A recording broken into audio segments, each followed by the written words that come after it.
for joining me while I'm projecting today.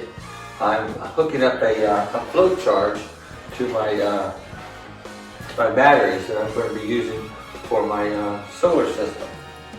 And they're not being installed yet. But what I would like to do is go ahead and get them charged up to the maximum on something called a float charge. And a little something like this will do the trick. This one is a 750 milliamp.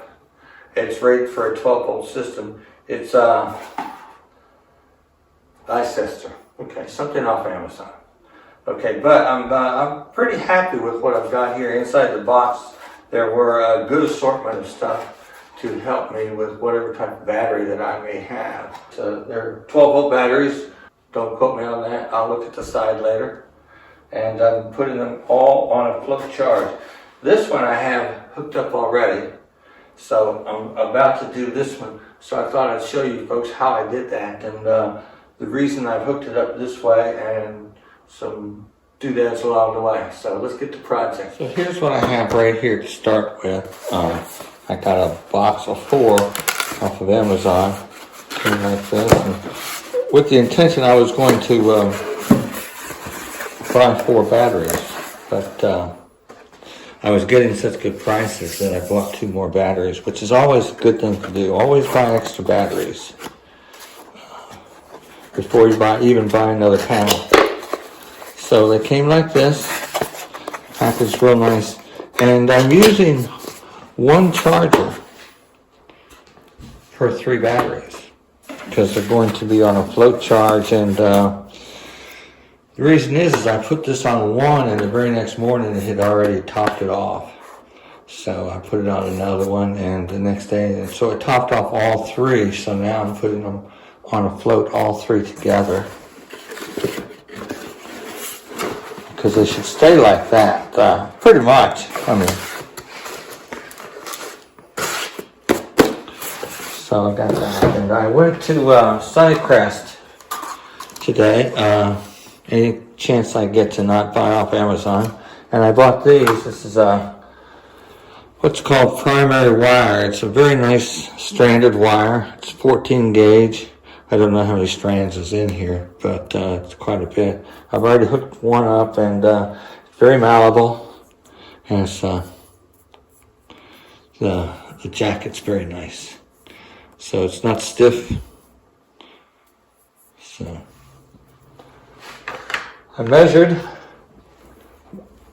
given the battery is about 1 inch apart. They're going to be just floating in here. They're not going to be used inside the workshop here. They're going outside with the solar panels when that time comes.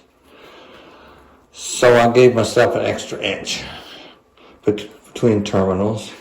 And the way I'm hooking them up is, of course, I'm going to do a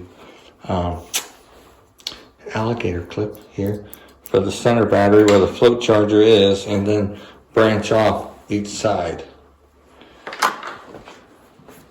And use, it's so cool, you go to Sunnycrest and you can buy exactly what you need. You don't have to buy 10 from Amazon and use 1. So, I bought a few of these. So 61 cents each at Sunnycrest. The link will be in the description. They'll take online orders.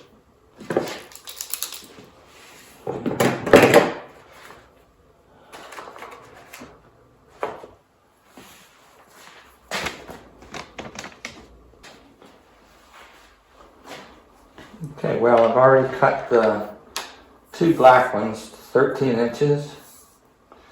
And once the connectors are put on, these things, they end up being about 14.5. So it's plenty of slack.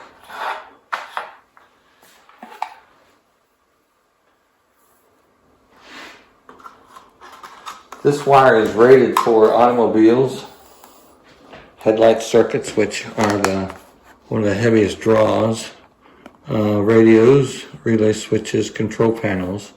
So this is rated for automobile use, and this is a 12 volt system. So think we'll be fine.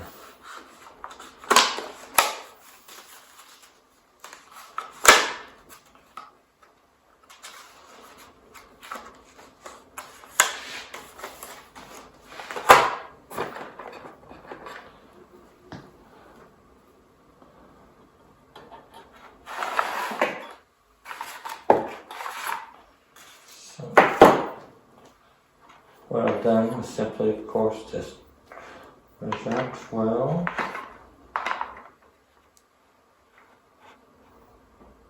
Pull it taut and then take another inch. Just cut it there.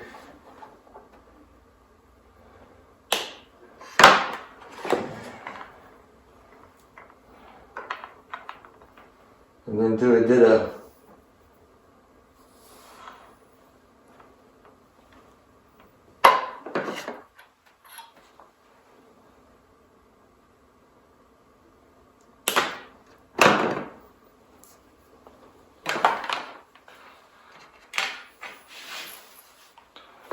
Now these connectors, I'm going to treat each one of them just a little bit differently. As you can see, this right here has a screw, and then it has a big trough that I can fold the tangs over to capture the wire. The screw is not going to be used. I'm just going to use just the tangs right here, and I'm going to mechanically braid my wires on their ends before I set it inside here and then crimp everything together. And for the length, stripping wire, I always use something that is made for stripping wire that's guaranteed not to nick the conductor. I'm an old school guy and I don't believe in I would never use something like these to strip wire. You're just asking for trouble. I do use this part up here for crimping. That's the only reason I have these. I don't use this at all. These are roughly, they're close to 50 years old now. Telling my age. So this one, I'm going to go about 5/8, and you can eyeball that. And you see it just pulls it, and then there's your wire. Let's see if I can get that on film for you, so you can see why I do this. Okay. If anybody wants to slow down at this part, now's a good time, but I'm just going to squeeze them, and it bites down just the conductor. Just the insulation without touching the conductor, and it knocks the insulation off. And then you pull that out, and then it resets.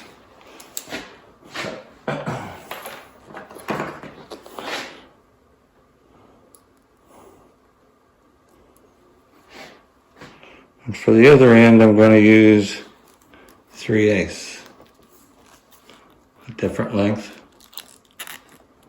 And there's the insulation, and there's the stripped end right there.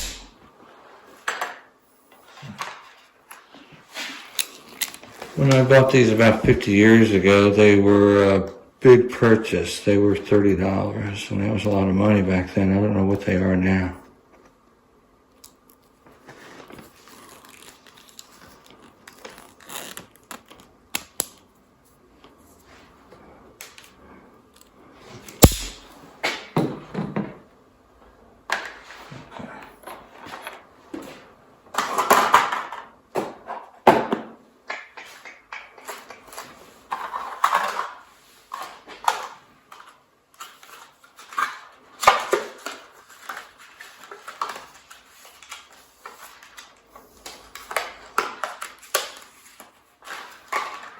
I'm sure this will come in handy later on, even for control wire once I start working with it.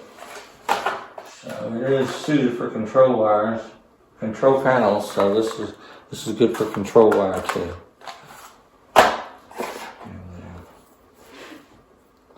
Now on the the other end, the reason I cut it less was I'm using these. This is big enough for the battery terminal to go through. And the wire goes down there. And then you crimp it right there. And you get your mechanical connection right there. So.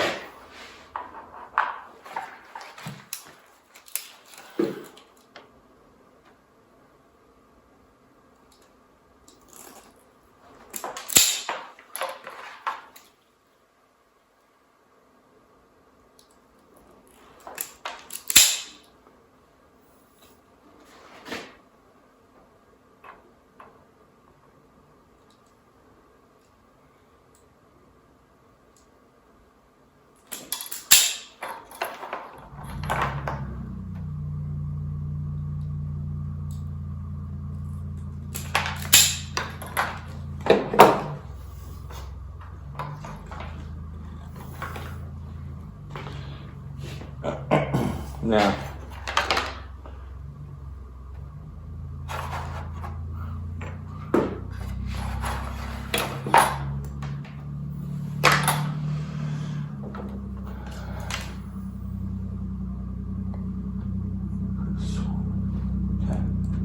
so it is no joke getting these crimps to work properly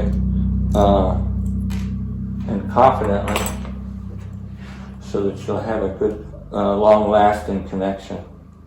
And I'm going to help it along a little bit with some tightly stretched tape to keep things from moving around. But the screws I do remove. It takes a little bit of skill. So once I get my wire in there, I'm going to take one tab at an angle and push down the top over the wire. And then the second one, I'm going to come at another angle and push the top down over the wire that way. Then once I got the tops pushed down over the wire, I'm going to crimp everything together and then snug it up and do a big crimp right there on the end. Very last. So there's a proper way to crimp, is the reason I'm going through all of this with you.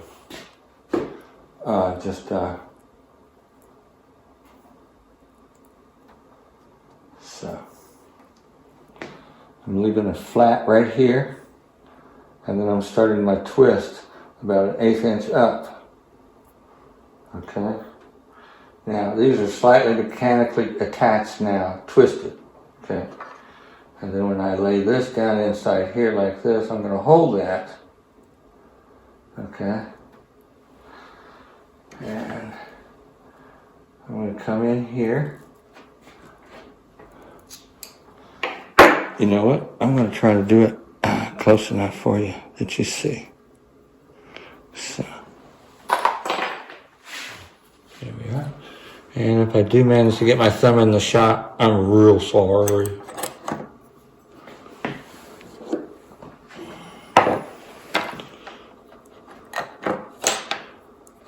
Okay. We're still mechanically twisted here.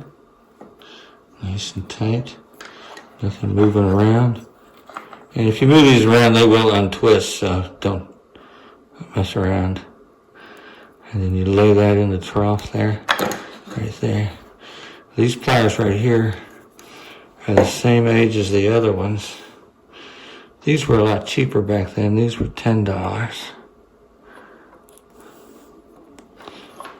These have gotten used a lot more doing electrical work and such over the years. Now, as you can see, I've got the tabs sort of bent over each other right now. I'm going to come back and press down hard, and those things are going to fold down and dig into the wire a bit.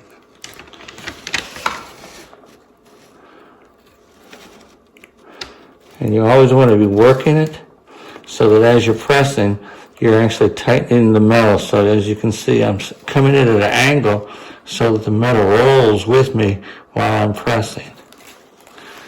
And that makes it much tighter. Okay, now, this guy right here. This spot right here is for that. Because it's a flat crimp. And just really bear down in there. And as hard as you can until it seats. And once it's seated, that's as far as it's going to go. So, all right, there we go. Now I'm going to come back and I'm going to lay some tape over that because that's kind of ugly looking. You could get a poke with a wire. You fiddle around with that thing too much. So, and a little tape to hold it, keep it from wiggling.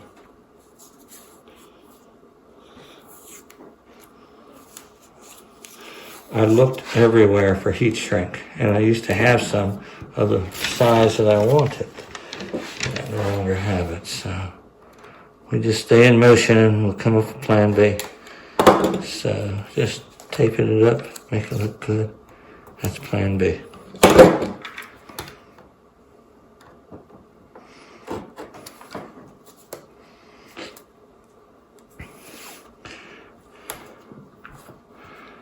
So one piece of tape I'm cutting 3 inches long, the other two I'm cutting about 1 inch long, maybe more. So that's what this one's for. The long one goes here.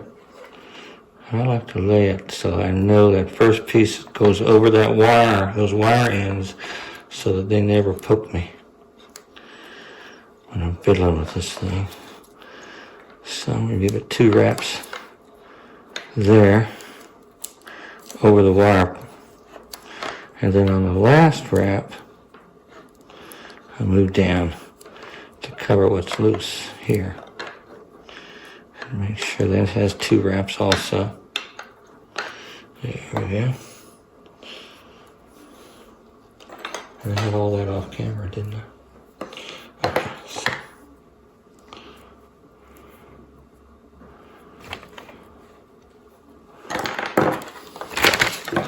Now for this, you have to use this right here, but to make this thing work, you have to feed it in first.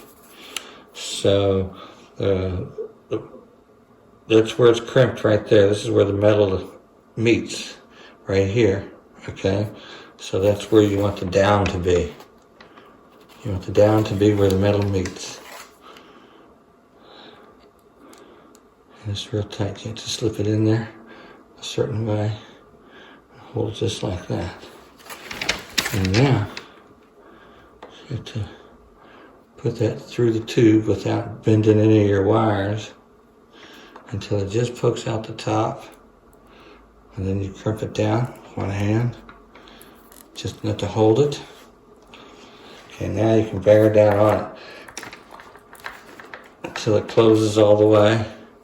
And then when you're done, you made a nice little divot down inside there, and the metal has fractured and has splinters and it's grabbing the wires, so it's a very nice joint right there. Yeah. Just to finish that off just a little bit.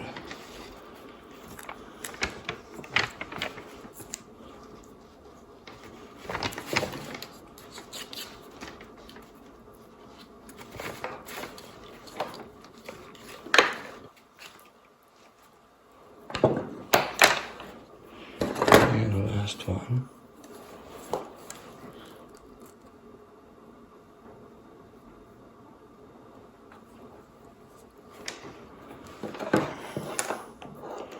You have to make sure that your wires are twisted kind of tight, or else they won't want to go through the barrel, and you don't want your wires tangling up on you in the barrel. So see how that's, so you want them to all be nice and smooth. So then you crimp it. Remember the pointy part down into the sliced part of the metal. And you just, once it's closed, that's it, you're done. And there we have it.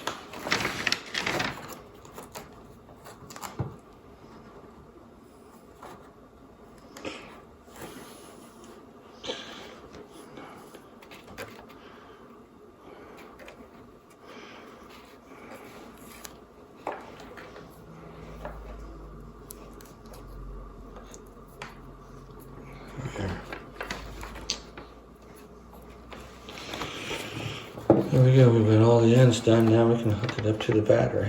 Now, the way I'm going to put it on the battery is a specific way too. If I put it in upside down, this part is going to meet the bottom of the battery before it's tight. So you have a tendency to bend this part. And there's no need for that. You just fracture it and weaken it in this spot. So if you turn it up this way, that way the nut turns down on top of this way. And there's clearance here for the nut, so you never bend this. It's a better way.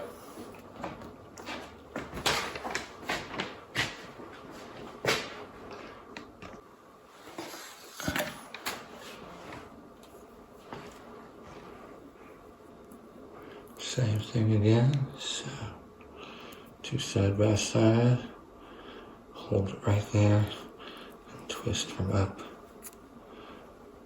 From that spot up. Okay, so that you have something that looks like this. Okay.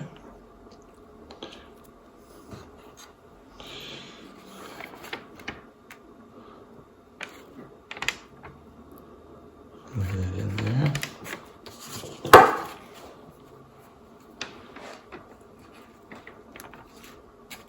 At an angle. And at the other angle. Okay, you'll feel those give right away if you do it right, if you have just the right angle. And there they are laid over. So, just close them up a bit. First one, then the other. Okay, if you don't like it, you can move it in. Because once you lay the crimper on it, it's done. Okay. Don't use the end will cut. See, there's a sharp part. You want to use this second spot where both ends are dull and flat. Sort of like a squeezing it in the ice.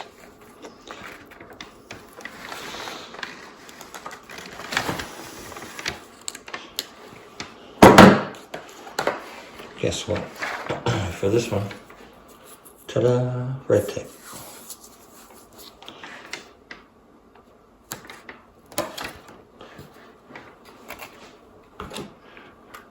Good knife.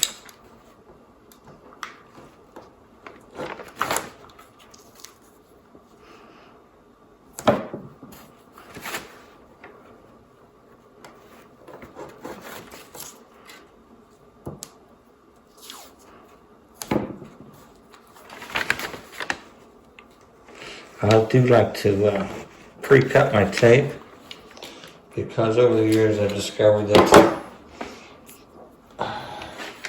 not pre-cutting your tape means that you're going to have to lay your item down to cut tape, and then if you do that you could loosen things up, and that would be just a tragedy when it would have been tight if you just put the tape on like I just did now. See, I laid it down so I could cut tape. But I've got them all cut now, so nothing loosened up. So let's just double check.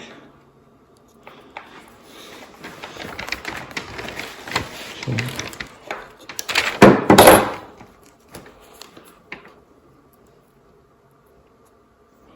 These over.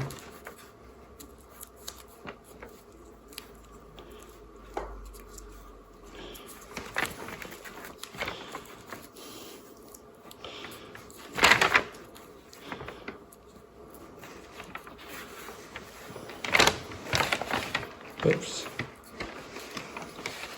Your camera is not where my hands are.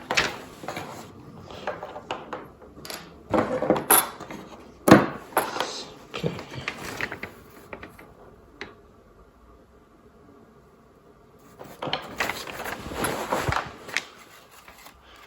This one of the types you gotta think ahead.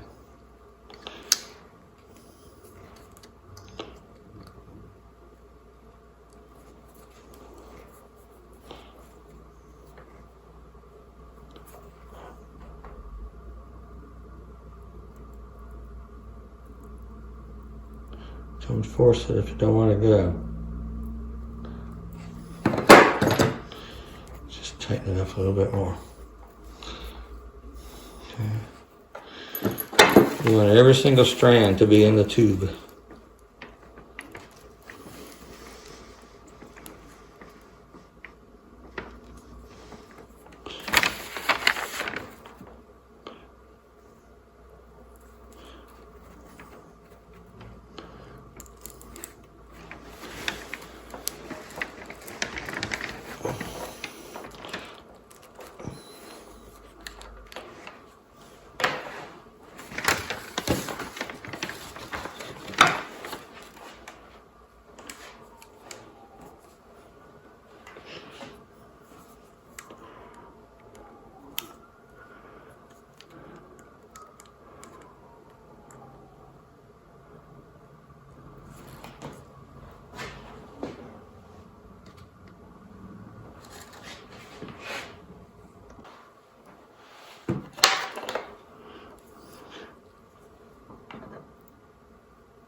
Let's hook them up. Here's how I have these hooked up here. So I have the battery maintainer coming down the center battery, and it is bolted in. Then I have the clips here, and one branches off to the negative here, and the other one branches off to the negative there. And repeat the positive terminal. And it doesn't take a lot, just so that's for one bank. And the second one is for the left side bank that I'm going to wire in right now. So, yeah, I'm always just applying an abundance of caution when dealing with electronics. Not so much, it's safety, yes, of course, but this is also for the welfare of the equipment too. I'm going to unplug this while I'm working with it. I can't do it one-handed, so I'm going to unplug this so that there's no power going to the batteries while I'm connecting them all together like I have here. And then I'll plug it back in. So, all right, here we are.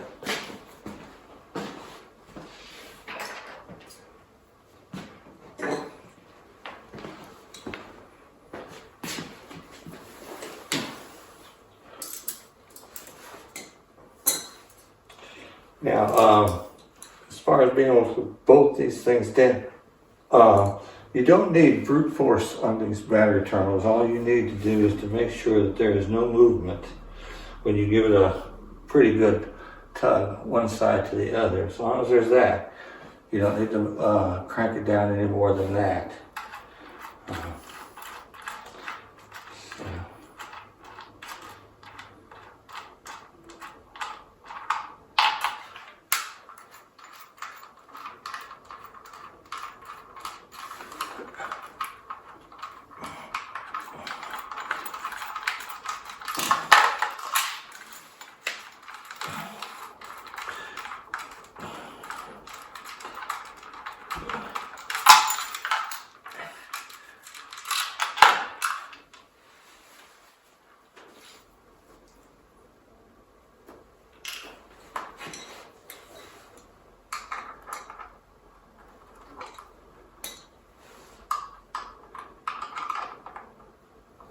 You can see how easily I turn that, and it's not that far off of finger tight.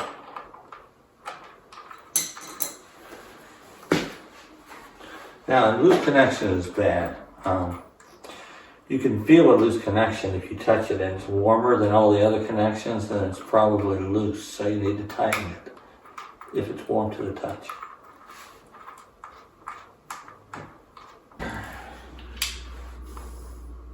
Put my device here.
Alright, now I want to weave these in such a way that the wires don't cross each other.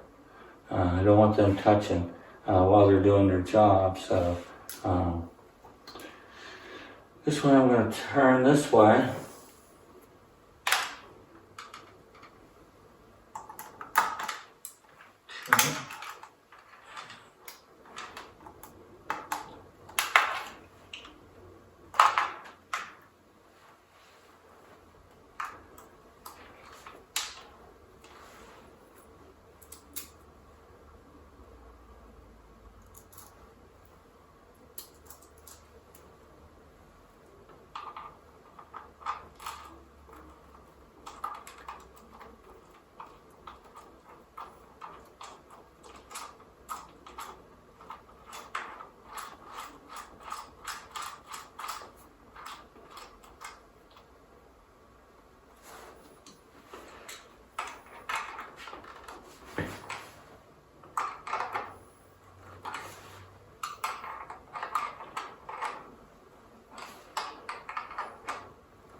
Y'all might think I'm getting old, but I actually had to look just now at my socks to remember if I wore two that matched.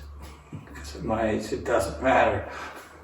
But you guys got lucky. They match.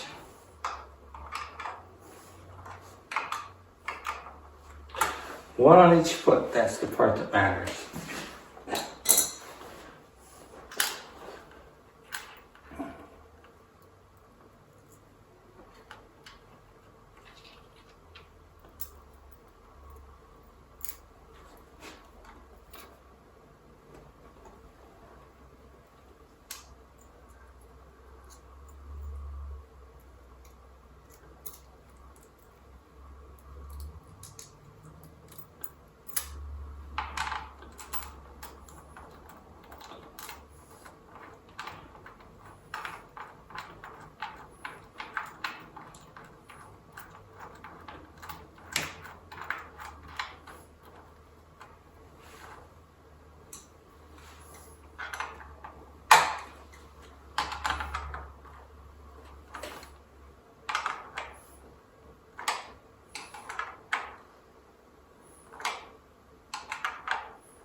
one will put sort of like that.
Okay. And let's plug it back in.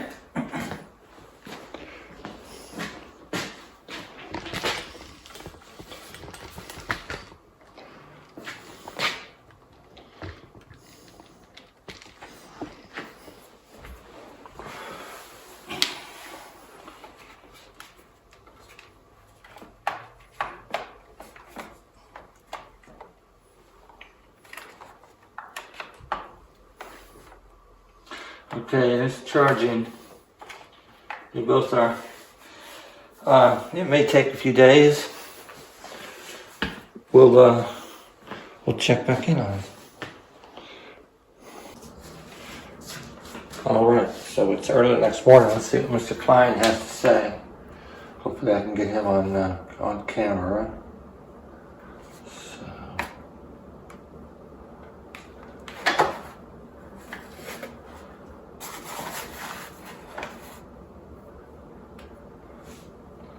See how that works.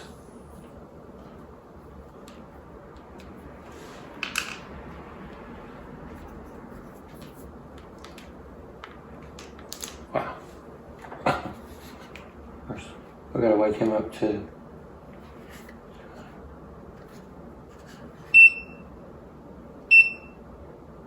Make sure you select the DC. So we're gonna measure voltage.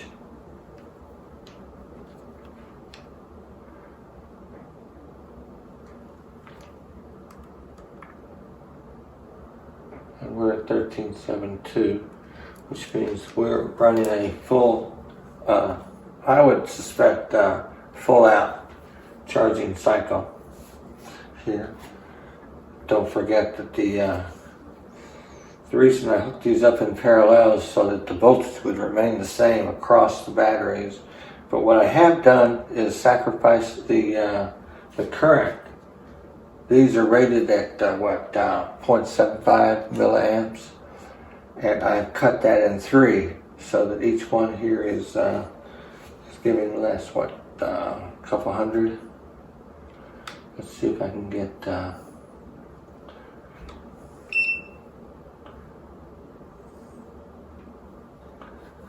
let's see what I can do here.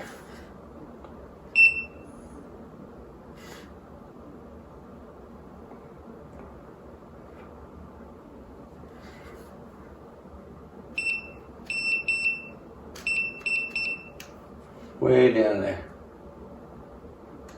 Okay.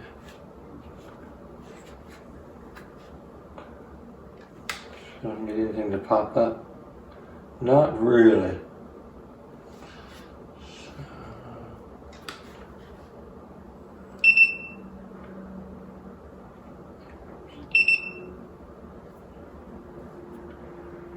The best we can do here.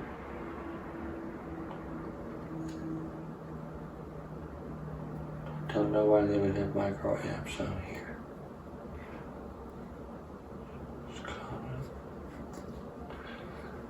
So this is supposed to be a clamp meter. I would expect it.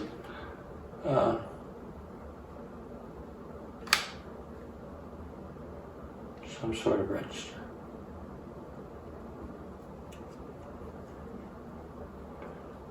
Macro amps.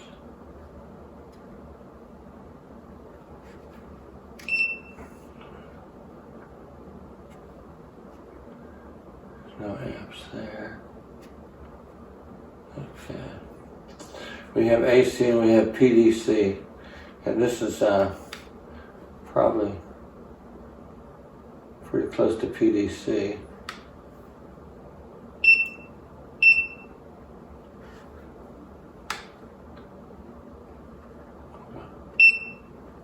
There we go, there's a little bump right there. Okay, so 0.15.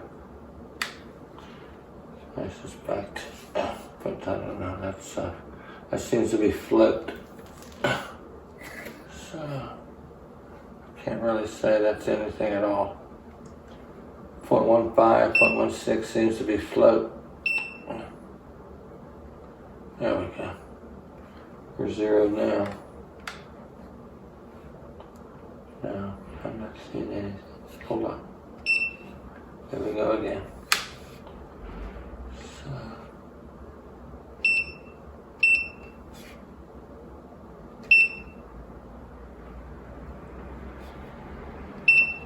let's try to zero it.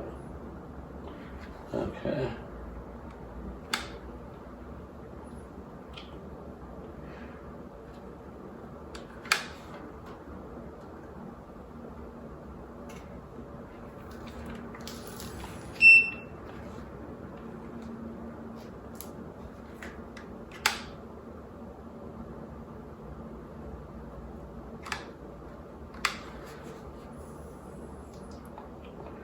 Well,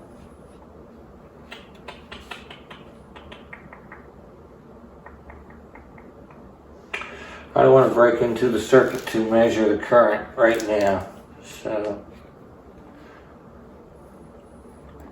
let's check the other one now, the voltage on it, because I think it's closer to the end of the cycle.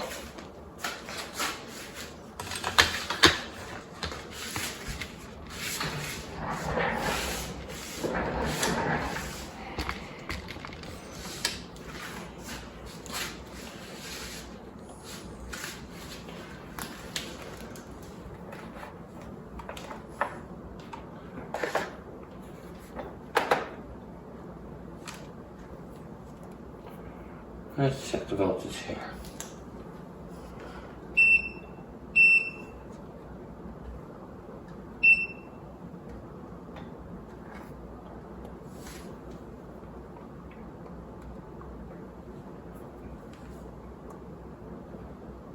There we go. Bit lower. So this one's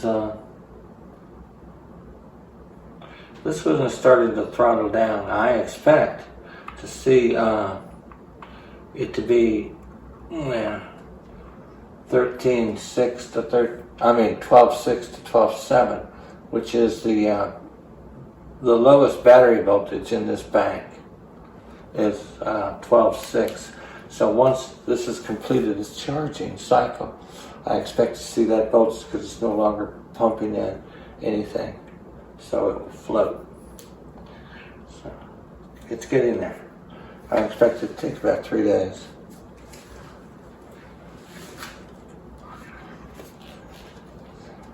I'm going to scratch my brain one more time. So, microamps, PDC. This is supposed to work for this. That's why I bought it. So we're gonna see. I'm selecting a DC. As far as I know, I'm zeroed. And it's supposed to be a clamp meter.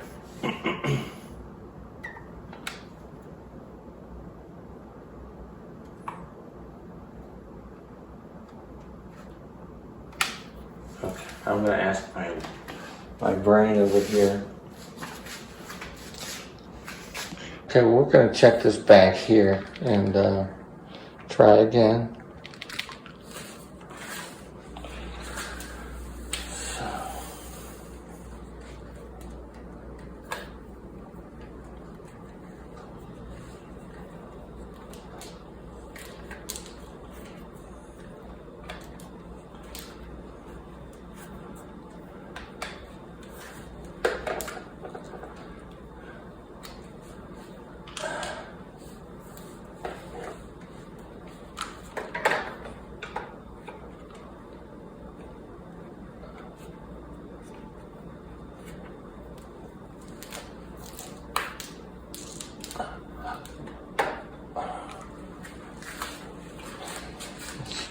See that? You can just see that, so we're gonna roll with that. So I'm going to measure the voltage. So I'm gonna go here. Let's turn on that select DC. Okay, so we're gonna guesstimate as to where it's at in the charging cycle now. Being I've already walked through these batteries once, I know a little bit about their voltage ranges. Okay, so we're at just over 13, so we're lower in the charging cycle than we are in the other group.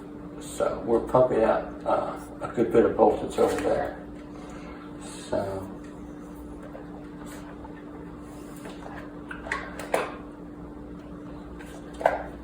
I expect to see, there's a good chance we'll see a current reading on this one because it's actually charging harder right now. I'm going to try and see if it, so 0.13, 0.14, 0.16, that seems to be a float on this thing. I can't really zero it out, I don't think.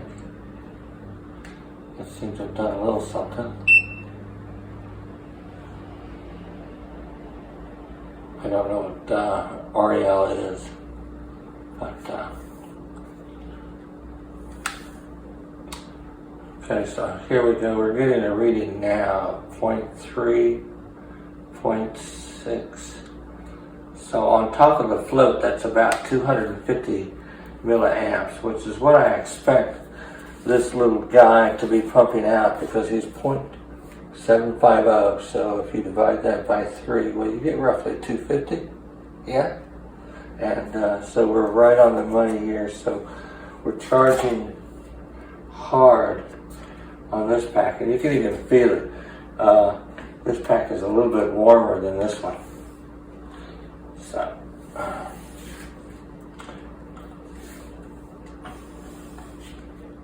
So if this were a race, I would expect the group on the left to turn green before the group on the right.